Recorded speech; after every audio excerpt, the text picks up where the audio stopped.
আমরা স্বৈরাচারকে বিদায় করেছি।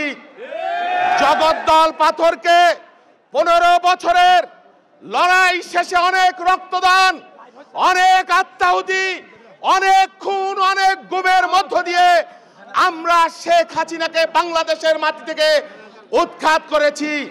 ভারতের সেবাদাস এই আওয়ামী গোষ্ঠী বাংলাদেশটাকে অক্টোপাসের মতো গিলে ধরেছিল। বাংলাদেশের মানুষ কোন আন্তর্জাতিক শক্তির সহায়তা ব্যতি রেখে এই ভারতের সেবাদাস সরকারকে আমরা উৎখাত করেছি।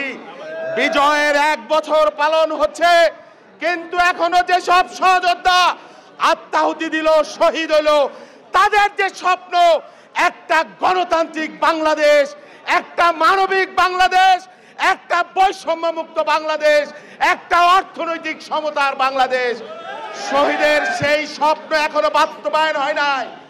এখনো ষড়যন্ত্র রন্ধ্রে রন্ধ্রে বাংলাদেশের নির্বাচনকে বাধাগ্রস্ত করবার জন্য, বাংলাদেশের নির্বাচনকে ভণ্ডুল করবার জন্য, ভারতীয় প্রেসক্রিপশন বাস্তবায়ন করবার জন্য এখনো খেলা চলছে। আমাদের বক্তব্য পরিষ্কার, আমরা ট্রেনিং জমা দেই নাই। হাজার হাজার কৃষক, শ্রমিক জনতাকে নিয়ে আমরা লড়াই করেছিলাম।